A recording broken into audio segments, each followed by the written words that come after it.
Meu querido irmão, reverendo Gustavo, o irmão agora tem a palavra, pode se apresentar, né? Para a igreja, para os irmãos, pode se apresentar, fique à vontade. Que Deus o abençoe em Cristo Jesus. Amém. Boa noite, meus irmãos. É um prazer estar aqui com vocês, né? Eu agradeço ao reverendo William aí pelo convite. E meu nome é Gustavo, sou de Dourados, né? Vocês nunca devem ter ouvido falar. É a segunda maior cidade do nosso estado, Mato Grosso do Sul. Mas hoje estou numa cidade que tem 20 mil habitantes. Uma cidade bem pequena chamada Carapó, né? Que significa raiz de erva amarga. É porque o pessoal gosta de tereré aqui, então faz uma referência, né? Sou casado, tenho minha esposa, temos um filho de 6 meses, e eu sou pastor aqui há 3 anos, né? Formei com o William, que era um dos melhores alunos, o melhor pregador e um dos melhores amigos aí do seminário. Vocês estão bem servidos aí com o pastor, tá bom, irmãos? Segurem bem ele aí por muitos anos, que ele não tá pagando nada, tá? Porque realmente ele é um irmão muito precioso mesmo e sei que ele tem cuidado da igreja. Então, meus irmãos, hoje a nossa proposta é falar sobre a origem dos conflitos no lar. Se vocês tiverem perguntas durante a explicação aqui, podem mandar pelo chat ou interromper, não tem problema não. Ou no final também, eu acho que o William vai abrir para perguntas, aí os irmãos podem lançar as perguntas, né? Então, a temática, né? A origem dos conflitos no lar. Qual que é a origem dos conflitos? Por que as famílias, né, de um modo geral, pode que a sua seja exceção, não estou generalizando, mas por que muitas famílias têm tantos desentendimentos? De onde que surgem? Será que são por causa das falhas de comunicação? Muitos vão colocar a culpa assim, né, que é falha da nossa comunicação. Outros vão lançar, porque o outro não aprendeu a culpa é do outro. E aí a gente fica arrumando vários inimigos, mas nós não chegamos à origem principal dos conflitos, né? Por que nós brigamos tanto? Por que casais chegam ao ponto de não suportarem uns aos outros, um ao outro, e se separam? Por que filhos se voltam contra os pais? E a gente conhece várias notícias aí de filhos até matando pais, cumprindo aí as escrituras, né? Então a gente tem que reconhecer que há uma facilidade da gente arrumar briga. Acho que vocês de São Paulo são iguais aqui, o pessoal do interior, do Mato Grosso do Sul. Mas de onde que vem? Por que a gente briga? E por que é importante reconhecer de onde essas brigas vêm?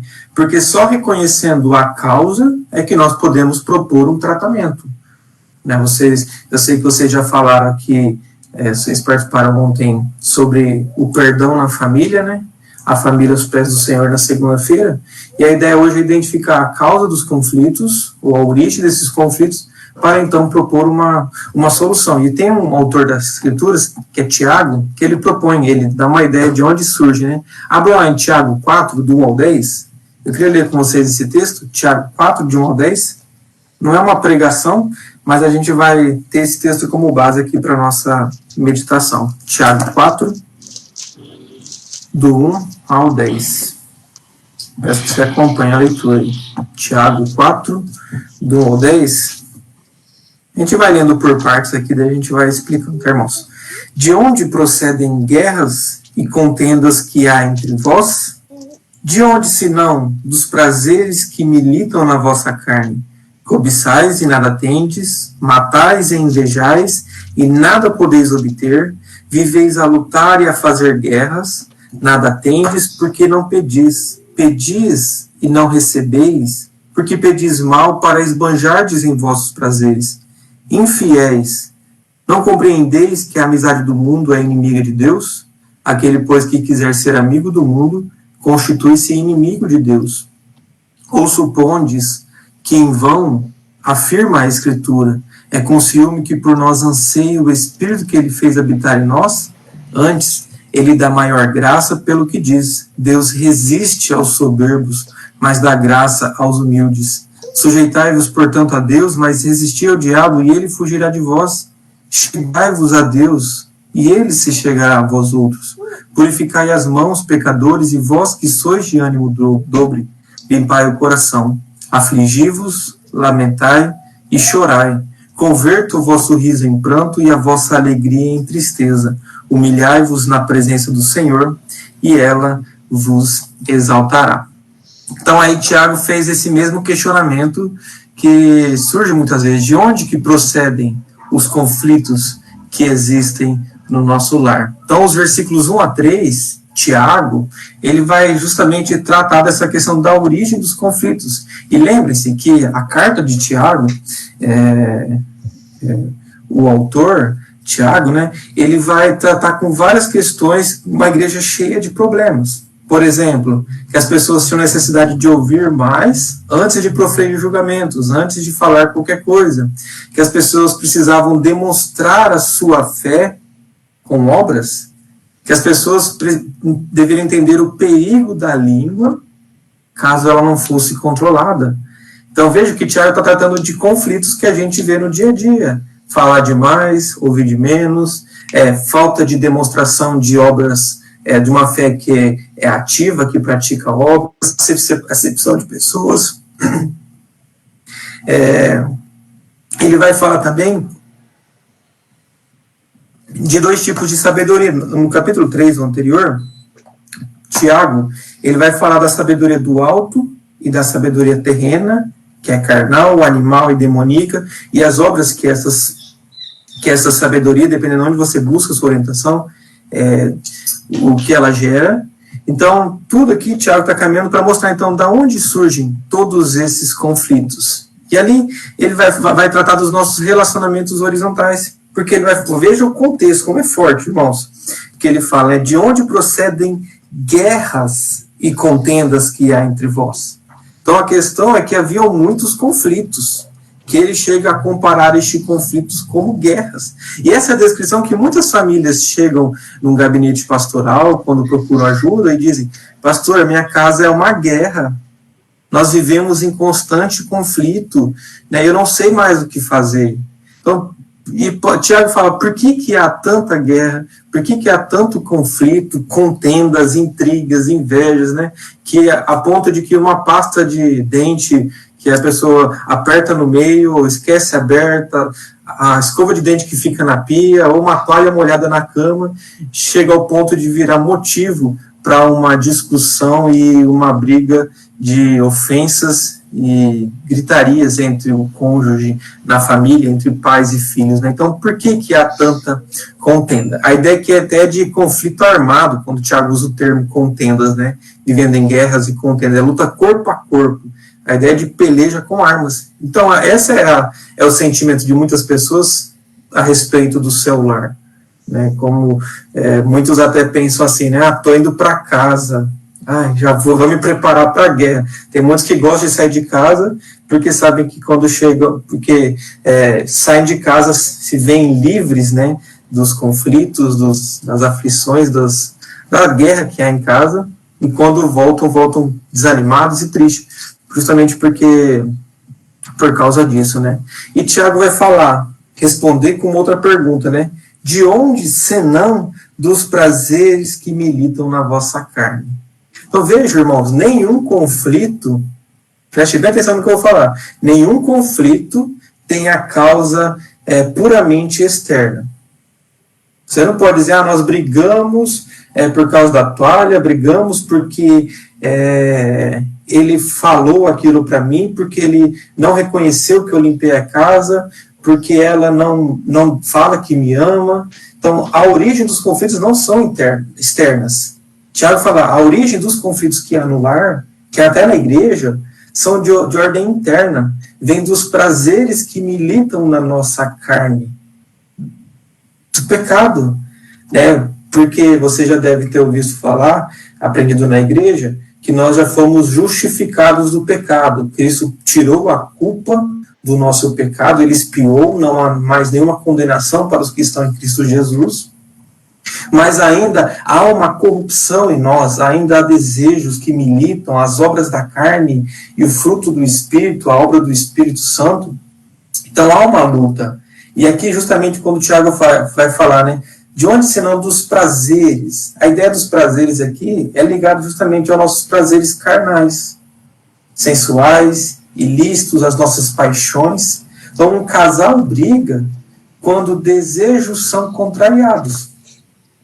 Filho briga com o pai ou se revolta contra o pai quando o seu desejo por algo é contrariado. É uma luta de reinos. O Tripp vai falar isso, né? Tem um livro bem interessante, que é O que Você Esperava.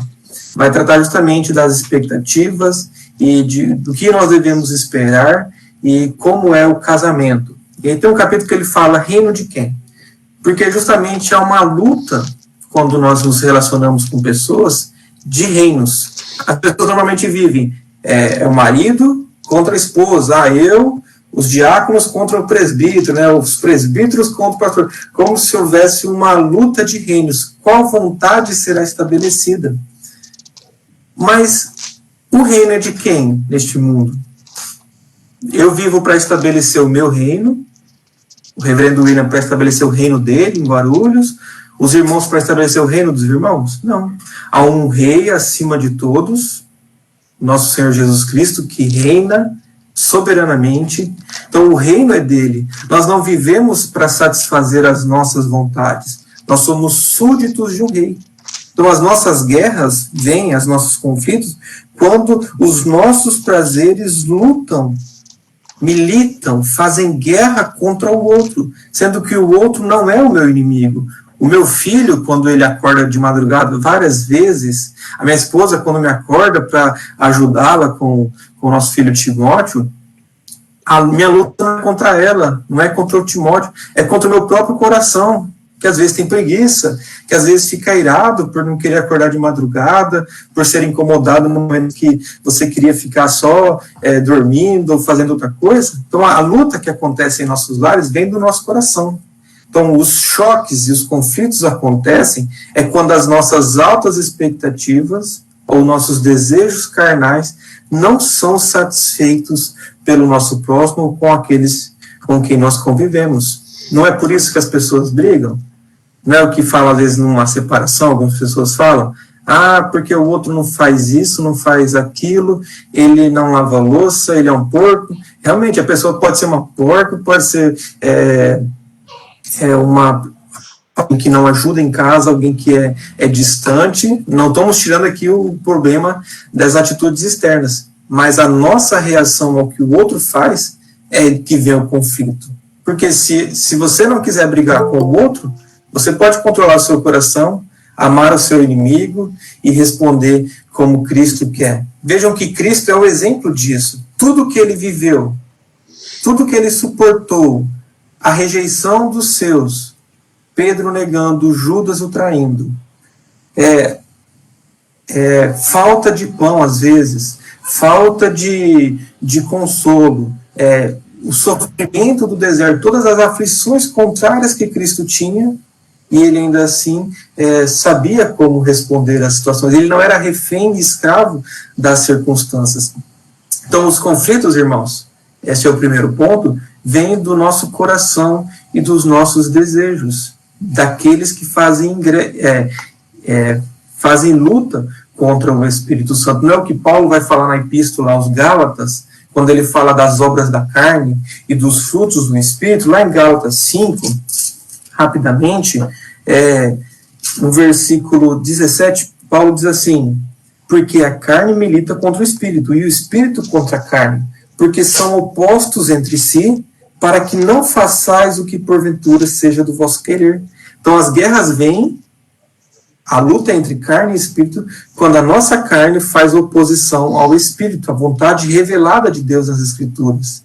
Então aí Paulo fala, para que não façais o que porventura seja do vosso querer. Muitas vezes o nosso querer pecaminoso nos faz reagir com ira, com indignação, com raiva, em vez de ver cada pecado do outro como uma oportunidade de perdoar, como uma oportunidade de apresentar o evangelho da graça para alguém que, por exemplo, não conhece, às vezes um cônjuge que não conhece a Cristo ainda, uma oportunidade de demonstrar o perdão e a graça e o amor bíblico, que é uma resolução de fazer o bem sem esperar nada em troca. Então vejam que há uma luta em nós por desejos. O próprio Calvino disse que o nosso coração é uma fábrica de ídolos. E os ídolos querem atenção. Ídolos querem que os seus desejos sejam satisfeitos. Então, toda vez que um ídolo, pode ser o futebol, que você tem que toda vez assistir um jogo naquele horário, e você, quando é incomodado, você fica irado, quando você não pode assistir, você fica bravo, emburrado, e não responde a sua esposa de um modo adequado, bíblico. Então veja que é um ídolo chamando atenção para si, querendo satisfazer a sua vontade, em vez de estar ali para servir. Veja a descrição que Tiago continua no texto. Ele diz, no versículo 2, né? Cobiçais e nada tendes, matais, invejais e nada podeis obter. Viveis a lutar e a fazer guerra, nada tendes, porque não pedis. Ou seja, ele está falando aqui que as pessoas cobiçam, têm desejos e não obtêm. Lutam, vivem a fazer guerra, invejam e nada tem. Veja, o texto que o reverendo William leu, lá de Mateus, quando Jesus fala do não matarás, ele fala de nós, do nosso irmão. Quando nós odiamos o nosso irmão, nós o matamos. Então, aqui Tiago aplica-se ao contexto de Tiago, porque a nossa ira, os nossos conflitos contra o nosso próximo quebram a lei de Deus. E por isso, todos eles têm origem no nosso coração, às vezes no pensamento. Então, por isso, o que nós devemos controlar, em primeiro lugar, são o nosso coração, o que nele entra, o que dele sai, para que nós possamos controlar os conflitos. Não tem aqui 7 passos para ter um casamento bem-sucedido, ou 5 chaves para nunca mais brigar com ninguém, né? Respire 10 vezes, ouça um monte e nunca fale nada, não responda, né? Tem até um pessoal que brinca, né, com os maridos, dizendo assim, não, você tem que ouvir e só falar, sim senhora, concordo, você tem razão, como se essa fosse a solução para todo tipo de conflito. Você deve ouvir? Sim. Você deve ser atento à sua esposa? Com certeza, maridos. Mas não é só isso, porque você precisa dominar o seu coração, porque em um momento de raiva, seu coração explode e você fará aquilo que não queria. E vejam como isso afeta a própria vida. Tiago fala, né, nada tendes porque não pedis, pedis e não recebeis, porque pedis mal, para esbanjardes em vossos prazeres. Então, os conflitos que surgem do nosso coração, estavam surgindo na igreja de Tiago, nas igrejas para as quais Tiago escreveu, vinham do coração e estava afetando a vida de oração da igreja. Porque eles passavam a orar para satisfazer os desejos do coração, pedindo pelos próprios interesses, pedindo coisas que são motivos de inveja, ou para esbanjar nos prazeres, como ele fala no versículo 3. Por isso que a igreja orava e não recebia aquilo que elas oravam, estava orando apenas para satisfazer os seus desejos. Então vejam que os conflitos verticais, horizontais, entre cônjuges, pais e filhos, famílias, ou mesmo na igreja, a gente pode aplicar, são porque interrompem as nossas orações, afetam as nossas orações. Não é o que Jesus também falou, se eu tinha algo contra o irmão, deixa a oferta, vai lá, resolve, depois volta e leva a oferta.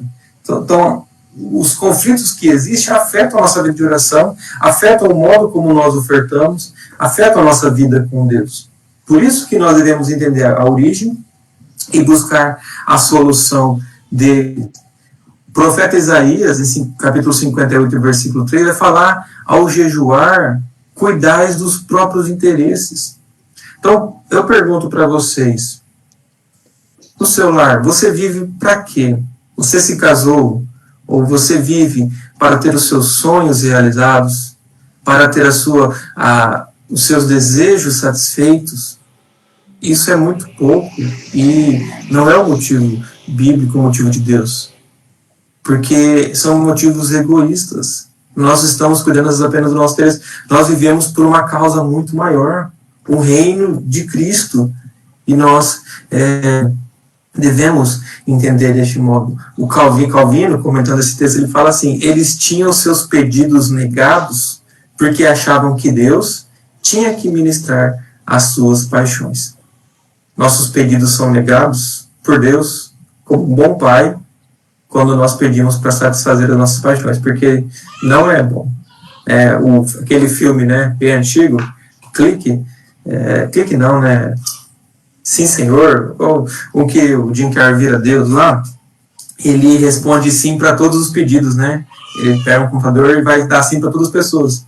Vejo que isso não é a solução, nós temos resposta sim para todos os nossos desejos. Na verdade, isso só contribui para o nosso afastamento de Deus, para a nossa própria cobiça. Tá bom, meus irmãos? Esse é o primeiro ponto, então, mostrando a origem dos conflitos. Mas agora, Tiago mostra de como esse coração que milita, que faz guerra, como ele é influenciado. Aí os versículos 4 a 5 eles vão dizer assim, versículo 4, infiéis, não compreendeis que a amizade do mundo é inimiga de Deus? Aquele, pois, que quiser ser amigo do mundo, constitui-se inimigo de Deus. Aqui, a ideia do infiéis é relacionado justamente a um casamento, né? Ao cônjuge infiel, aquele que comete adultério contra o seu cônjuge. Ou seja, está falando para a igreja assim, igreja, vocês são traidores, infiéis, porque vocês amam ao mundo e não entendem que a amizade do mundo é inimiga de Deus. Então os conflitos vêm no nosso lar por causa do nosso coração, e porque esse coração é permeado, é recheado, além da sua corrupção natural, pelo mundo, pela amizade do mundo. E aí muitos casais não entendem o motivo dos conflitos, mas eles se deixam influenciar e ter a filosofia do seu casamento formada por novelas, por livros de autoajuda, sendo que todos eles só vão mostrar, na verdade, o homem como centro de tudo, o eu como centro de tudo, seja a autoajuda, sejam as novelas egoístas que nós vemos hoje em dia, mas elas vão ensinar uma amizade ao mundo. E isso, quando o Tiago fala para a igreja infiéis, ele estava dizendo, igreja, nós estamos nos tornando amigos do mundo, e isso gera uma inimizade contra Deus, porque ele diz, aquele, pois, que quiser ser amigo do mundo, constitui-se inimigo de Deus. Não há como ser amigo do mundo e amigo de Deus. Para construir uma família aos pés do Senhor, aos pés da cruz, é necessário romper com todo tipo de mundanismo, com todo tipo de influência do mundo sobre a nossa família, sobre a educação de filhos, sobre como eu devo me relacionar com a minha esposa, como eu devo tratar os meus filhos, como eu devo ter um relacionamento com os meus pais no meu lar. Então, quem influencia o seu lar? Essa é a pergunta que Tiago está dizendo. Se você é o mundo, você é inimigo de Deus. Se é a Cristo, então nós somos amigos de Deus. E aqui, imagine a ideia do infiéis, né? O seu marido aí, ele tem um inimigo. Imagine aí que você é crente, né? Você não tem inimigo, né? Mas digamos que você tem um inimigo aí, alguém que você não gosta, que você tem despreza, alguma coisa do tipo, e a sua esposa ama o inimigo do marido. Como que o marido reagiria? Reagiria com um espanto, perguntando, mas esposa, você ama, você gosta daquele que é o meu inimigo, que fez algo contra mim? Então é isso que Deus fala para nós por meio dessa carta. Minha esposa, Cristo veio para comprar a sua noiva, resgatar a sua noiva, e diz, minha noiva, vocês amam aquilo que é inimigo, que é aquele que é meu inimigo, a Satanás e aos seus seguidores? Isso é traição, quando nós somos influenciados pelas filosofias mundanas, pelaquilo que Tiago fala no capítulo 3, versículo 16, versículo 13 a 18, né, da sabedoria que vem do mundo, da carne, que é cheia de invejas e todo tipo de sentimento faccioso. Ou seja, quando nós buscamos a sabedoria do mundo para o nosso relacionamento, certamente todo tipo de confusão é esperado e tudo passa a ser justificados, né? Isso vem lá do Éden, né, irmãos? Quando Deus fala que por inimizade entre a tua descendência e a descendência da serpente e a descendência de Cristo. Há uma inimizade. Não tem como nós negociarmos, né? Não tem como servir a dois senhores. Por isso que João, né, tão carinhoso, tão amoroso, lá no capítulo 2, versículo 15, ele diz assim: não ameis o mundo, nem as coisas que há no mundo. Se alguém amar o mundo, o amor do Pai não está nele. Porque tudo o que há no mundo, a concupiscência da carne, a concupiscência dos olhos, a soberba da vida, não procede do Pai, mas do mundo. Então, nossas cobiças, os desejos que militam na nossa carne, não vêm do Pai. Você não pode dizer assim, vou seguir meu coração. Deus quer que eu siga meu coração. Não siga o seu coração, irmãos. Do seu coração não vem nada bom, né? O seu coração não é confiável. Confie na palavra, confie na revelação de Deus, porque o nosso coração é facilmente influenciado pelo mundo. Mas aí os versículos seguintes, do 6 ao 10, ele vai mostrar como combater isso. Então a gente falou da origem dos conflitos, que ele vem do nosso coração, vem do seu coração. Você só briga com a sua esposa, você só briga com o seu marido, com seus pais, porque você quer, porque eles estão indo contra os desejos que estão no seu coração. Então, e Tiago vai mostrar que isso é influenciado pelo mundanismo que entra na igreja, pelo mundanismo que entra no nosso lar, influencia nosso modo de pensar, influencia nossos desejos e ações. E ele vai falar agora, então, como combater esses conflitos e como resolver estes conflitos em nosso lar. E aí o versículo 6 diz assim: antes, ele dá maior graça pelo que diz: Deus resiste aos soberbos, mas dá graça aos humildes. O fato, irmãos, é que toda vez que nós lutamos para que um desejo nosso seja realizado, toda vez que nós fazemos guerra contra o nosso cônjuge para que a nossa vontade prevaleça, nós só estamos demonstrando quão orgulhosos nós somos. Eu vou confessar pecado aqui para os irmãos, né? Minha esposa está ali com o nosso filho, né? Ela está ouvindo, ela pode falar se é verdade ou não. Mas a gente mora no fundo da igreja, né? Tem uma casa no fundo da igreja, eu trabalho na igreja, todo dia de manhã eu fico na igreja, e eu trabalho às 7h30, às 11h30, e eu chego em casa às 11h30. E assim, eu gostava de chegar em casa às 11h30, almoçar, e ter o tempinho de um cochilo, né? Que o pessoal tira a cesta, né? Para 1h30 voltar ao trabalho. Só que tinha dias que minha esposa ia limpando a casa, fazendo outras atividades, estudando, lendo, o almoço atrasava.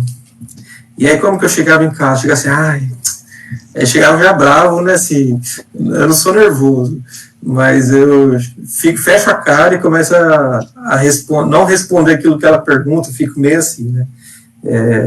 E aí eu chegava assim, aí ela toda triste porque não conseguiu fazer o almoço no horário, e eu irado, pecando ali, porque ela não realizou uma vontade do meu coração. Minha esposa pecou nisso? Não.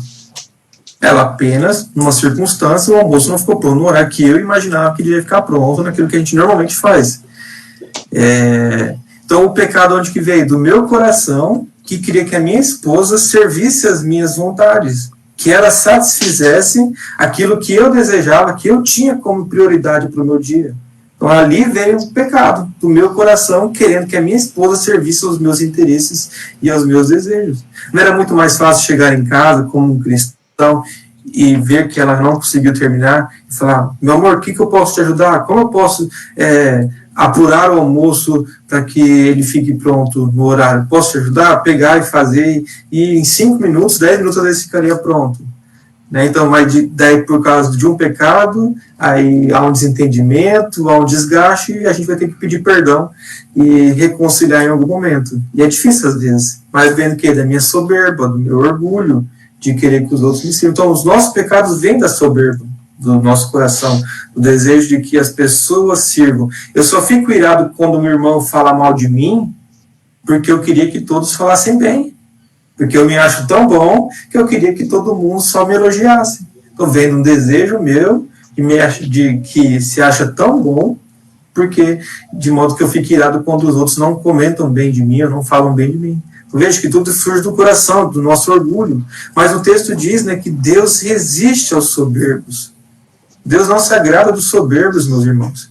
Deus não gosta do nosso coração orgulhoso, porque essa é uma filosofia do mundo que tem o eu como centro. Mas Deus o que? Ele dá graça a quem? aos humildes. Por isso que nós precisamos da graça de Deus para vencer todos esses conflitos. É a graça dele, imerecida, que concede a nós o seu Filho Jesus Cristo para perdoar pecados e nos purificar de toda injustiça e então dar-nos um novo modo de viver. Por isso que nós precisamos muito mais das boas novas de Cristo. Eu não tive o privilégio de assistir ainda a palestra de segunda do reverendo Milton Júnior, mas o tema, né, a família aos pés do Senhor, diz muito sobre isso. Se a nossa família estiver aos pés do Evangelho, se a gente tiver constantemente as notícias do Evangelho, de que eu, um pecador, recebi uma graça imerecida, todos os nossos relacionamentos serão transformados, porque eu olharei o outro com a mesma graça e misericórdia com que eu fui alcançado por Deus.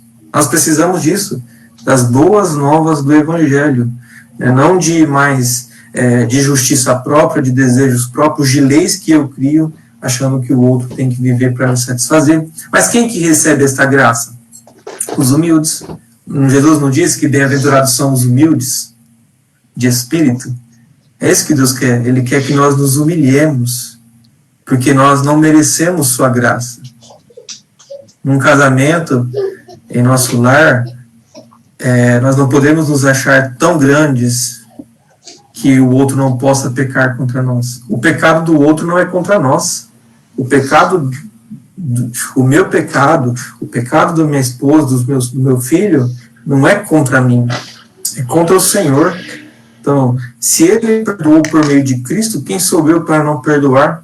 Então, o Tripp, naquele livro, em outro capítulo, ele fala que todo pecado é uma oportunidade de ministério. E aqui a humildade entra, que quando um conflito surge, Deus nos está dando a oportunidade de fazer aquilo que ele fez conosco, nos perdoar, de ajudar o outro a crescer. Porque quando nós pecamos em atitudes, as nossas ações, em falas, os nossos pecados do coração são expostos, correto? Porque às vezes no coração ninguém conhece, mas quando eles vêm no momento de aflição, de conflito, eles são expostos. Então é uma oportunidade para que o nosso próximo, seja em casa, na igreja, venha a nós e nos ajude a corrigir aquele pecado, nos ajude para que nós deixemos aquele pecado e agrademos a Deus. E isso é necessário humilhação, dizer, eu estava errado, eu pequei, eu desagradei a Deus no primeiro, e eu pequei contra você, a pessoa que você tem que se retratar. Né?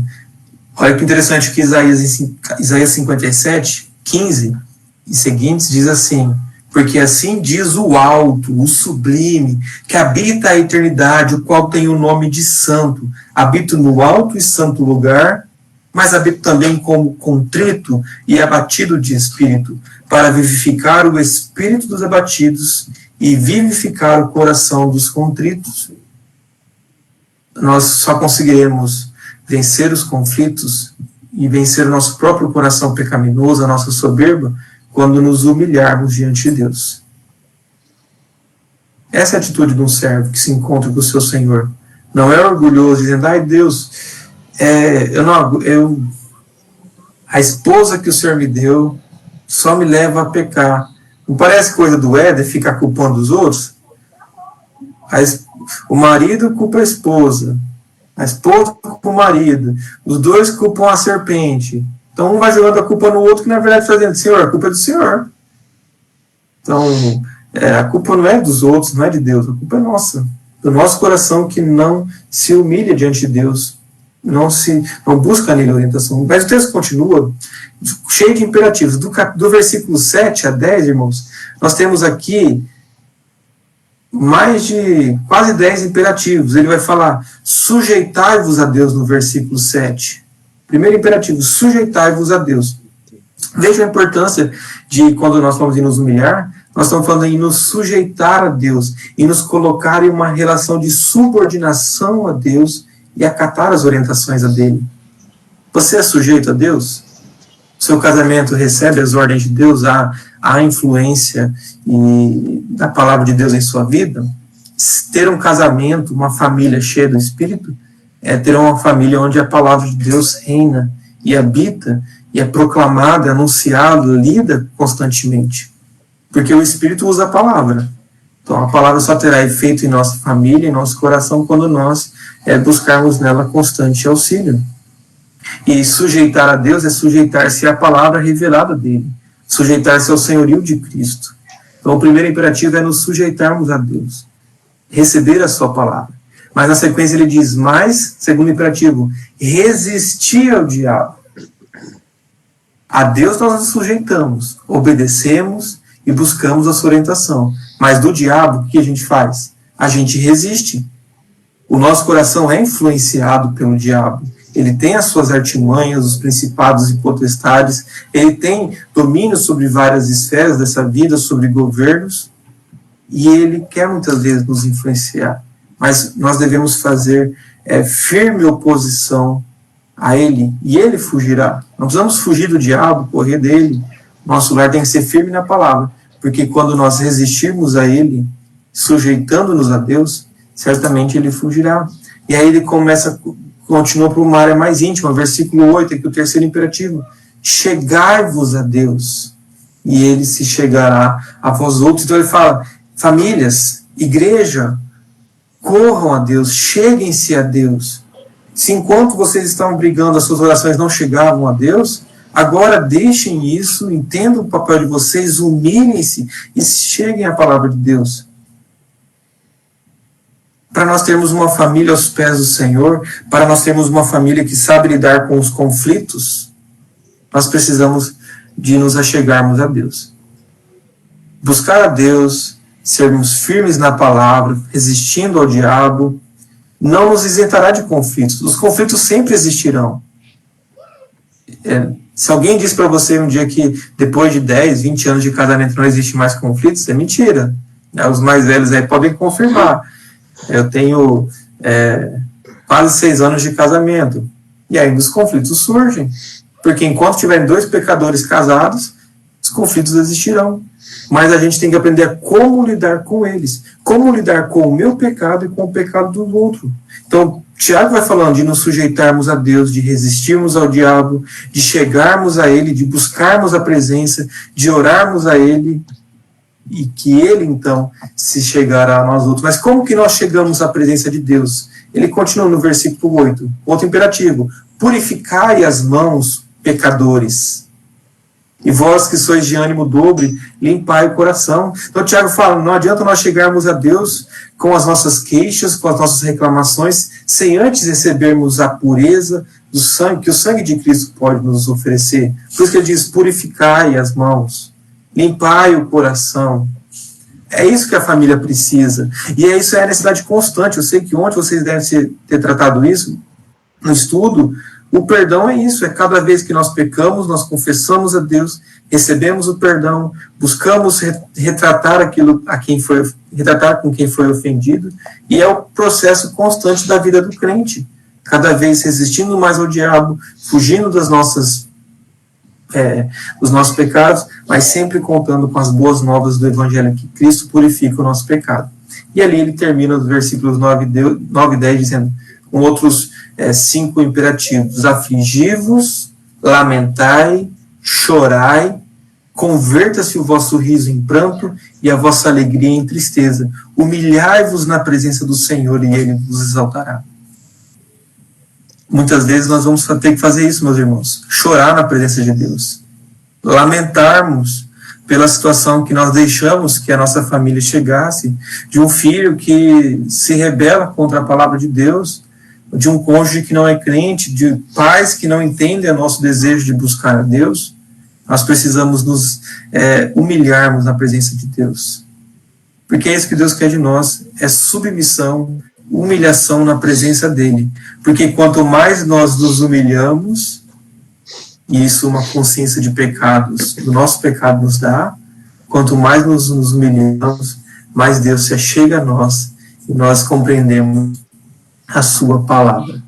Por isso que é necessário nós sempre buscarmos a Deus, suplicando, confessando, para que então para que nós sejamos exaltados por Deus, porque ele termina, humilhai-vos na presença de Deus e ele vos exaltará. Não humilhe o seu cônjuge, não humilhe o seu próximo. Isso não é mandamento de Deus. Ele fala, humilhai-vos que nós nos humilhemos, seja perdoando, porque quem perdoa recebe o dano daquele que o ofendeu. Que nós nos humilhemos, indo atrás mesmo quando nós não temos a culpa. Que nós nos humilhemos, então, retribuindo o mal com o bem. Isso é ser cristão.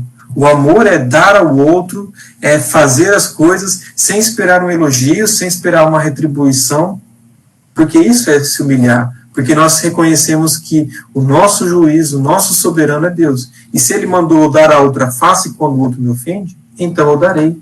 Se ele mandou que eu me humilhasse diante do outro, que eu amasse o meu inimigo, que eu fizesse o bem para ele, então assim, nós também faremos. E é isso que nós precisamos, meus irmãos. Percebo então que há uma guerra em nosso coração, correto? Os conflitos que surgem vêm do nosso coração, por isso precisamos tratar o nosso coração. E a única coisa que penetra o nosso coração é a palavra de Deus, pois ela é a espada de dois gumes, apta para discernir pensamentos e propósitos do coração. Então, para enfrentarmos essa guerra, precisamos de Deus e da sua palavra, precisamos da sua graça, e precisamos abrir mão e rejeitar todo tipo de influência do mundanismo que afeta os nossos lares, que influencia o nosso modo de pensar, que influencia a nossa busca por desejos e pelos nossos próprios interesses. Então, porque se você viver em conflito, se você briga com alguém na sua família de manhã e só vai se reconciliar à noite, você sabe que as suas orações, como dizem, né, não passarão do teto. Nas orações parece que não tem efeito, a gente ora e não faz sentido. Quando ora, então, conflitos nos afastam de Deus, nos tornam orgulhosos, mas nós precisamos nos humilhar, nos sujeitar a Ele e entender que a nossa amizade é com Ele, não com o mundo. Humilhe-se diante de Deus, sirva, sujeite-se a Ele, porque Ele tem um propósito para a nossa família. Só Ele pode resolver os conflitos. E só Ele vai mudar realmente a causa, a origem, porque somente Ele pode tirar o nosso coração de pedra e dar um coração de carne, um coração que o agrada. Somente Ele pode dar o seu Espírito para que nós pratiquemos o fruto do Espírito e não as obras da carne, aquilo que vem de nós mesmos. Portanto, busquemos dele isso. E que Deus abençoe sua família. Procurem sempre o seu pastor. Reverendo William, a gente faz o curso de aconselhamento bíblico, né? Ele deve ter falado para vocês.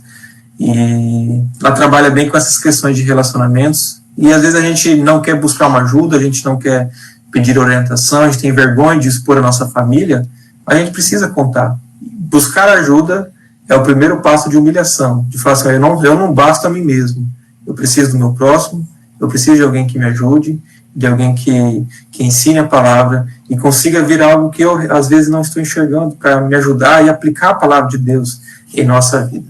Tá bom, meus irmãos? Estou à disposição para responder perguntas, mas obrigado aí por ouvirem e por dar o tempo de vocês aí para participar conosco.